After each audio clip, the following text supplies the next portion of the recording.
Assalamu alaikum, good morning, good afternoon, good evening, wherever you are. The last time I spoke about Arab News and Mr. Farooq Luqman, I got many calls and many people asked me, what about the other people who were with you on this great journey during your Arab News time? And many names come to mind. I remember the first day I went down there, I met Dave Kaiser, who is now in Florida. I met Mr. Ilyas Haddad, a Lebanese gentleman who then migrated to the United States. He was very fiery and he would, as a translator, he would come and go. Then there was Sir Sid Ahmed, the tall, urbane Sudanese gentleman who was a voice of reason.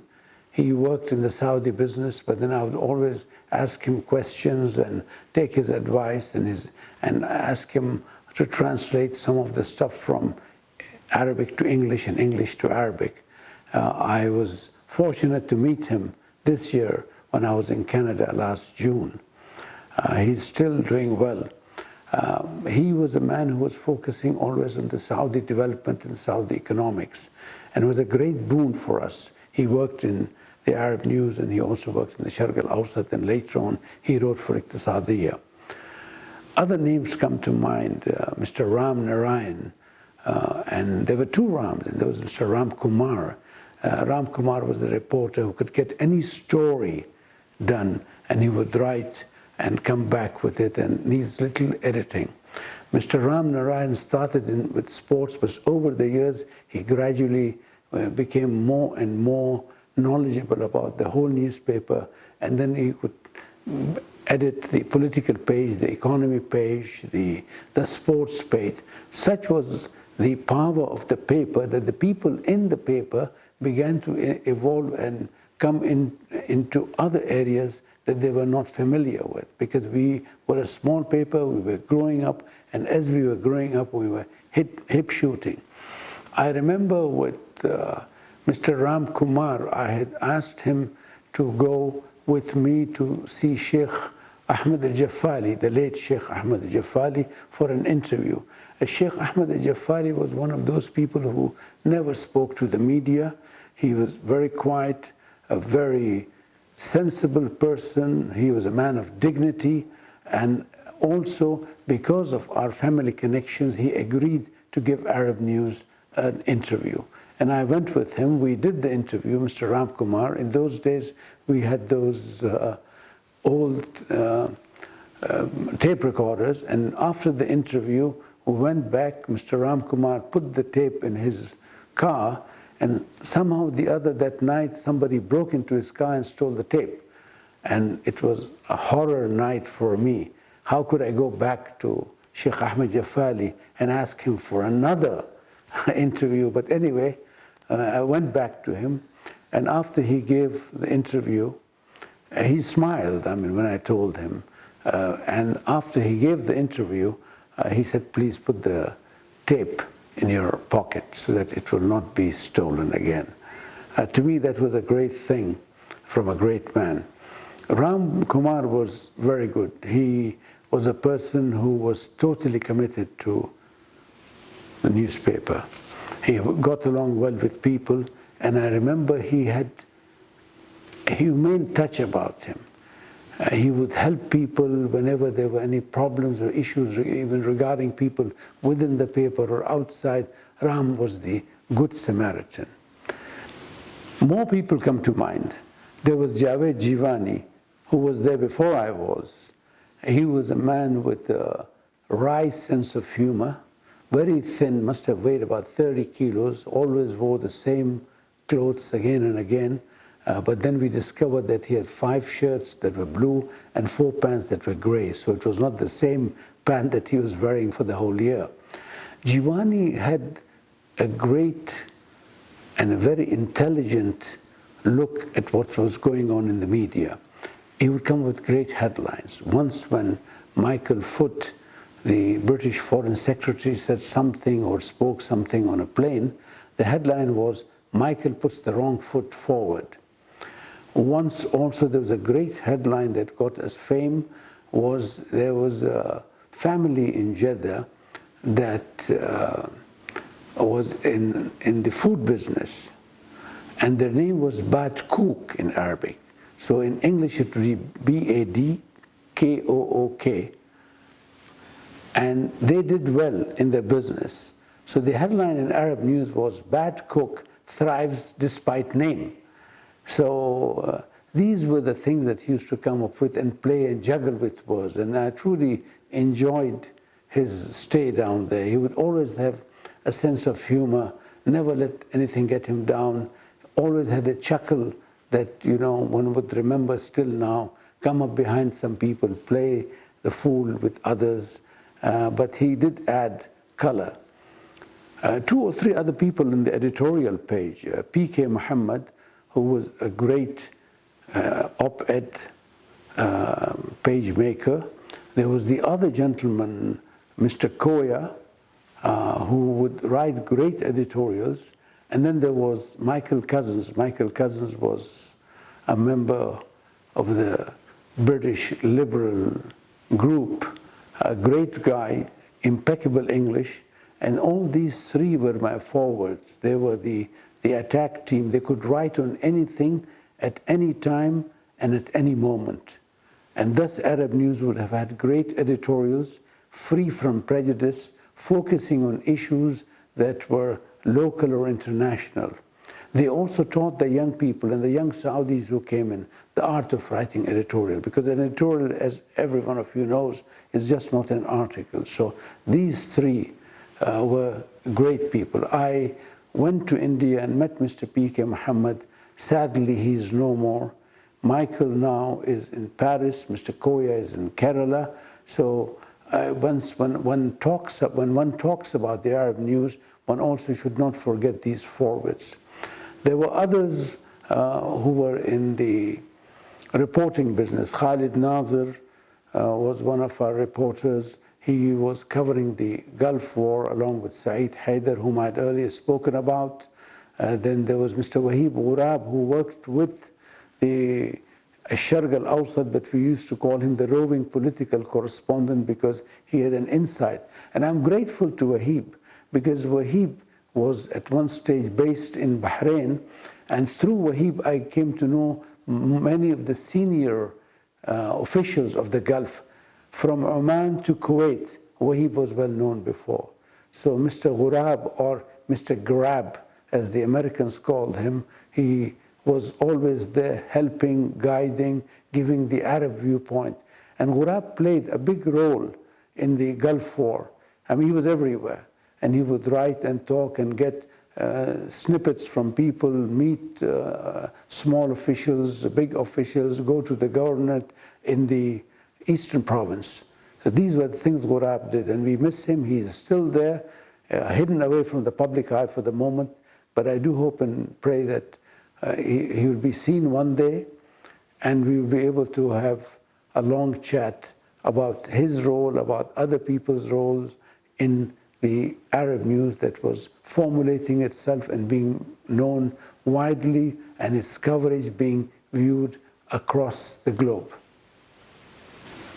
The list goes on, and I'm trying to refresh my memory, which I'm doing so in this impromptu talk.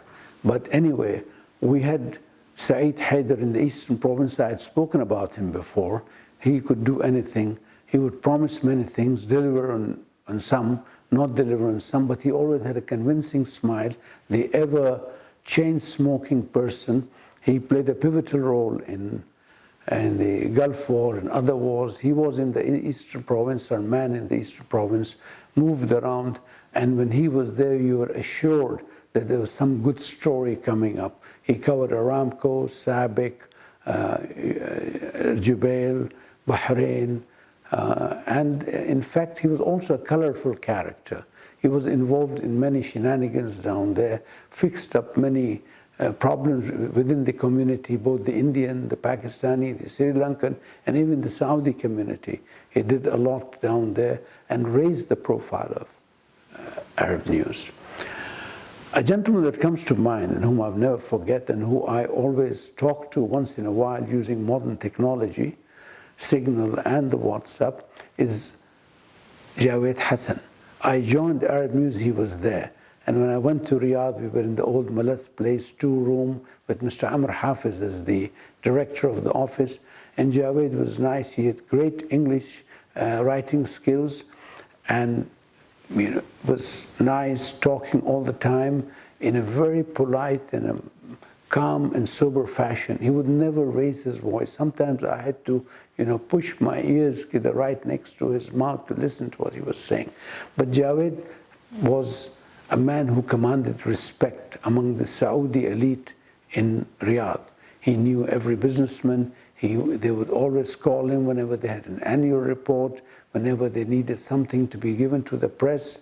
He was called face to face to their homes and other places.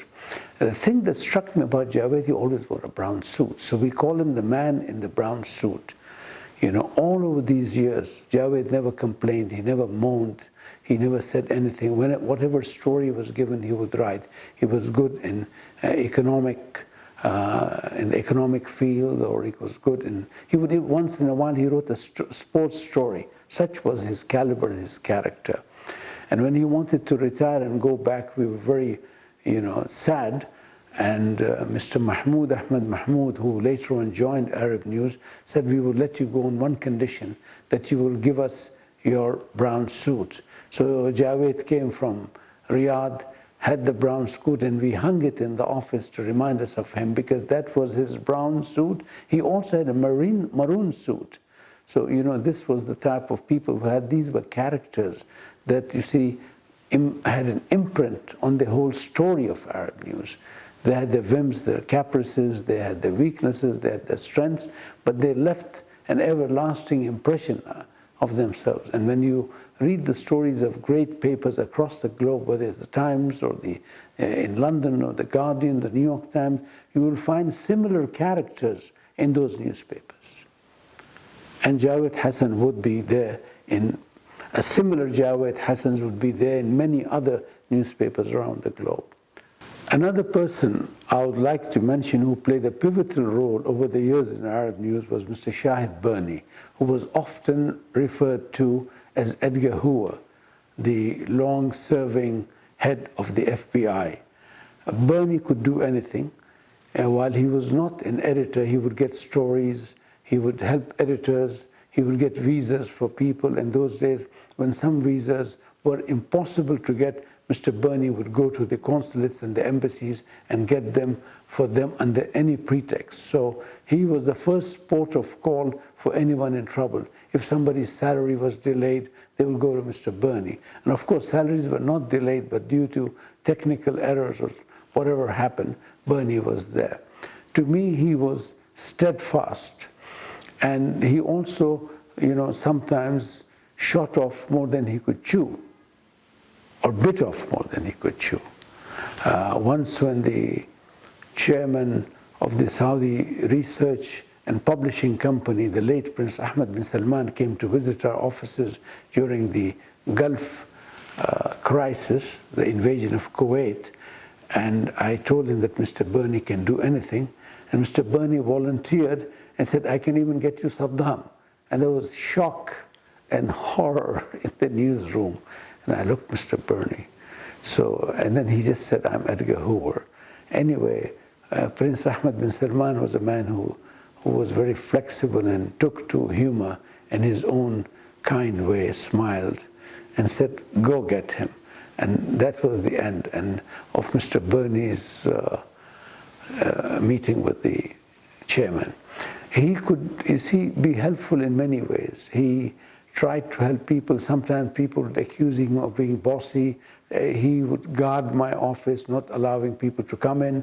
But I think that was part of the framework, part of his duty, because in Arab News we started getting more and more people from outside who would come and think that the Arab News can solve all their problems or resolve their issues, because in those days, as I had mentioned before, not many in the governments or the authorities here knew English. So if anybody had a problem with the jawazat or the passports, they would come to us. Or if somebody didn't get his salary, or some people had problems or issues, they would just come to the Arab News. And Birnie was supposed to be standing down there as a citadel in front of my office.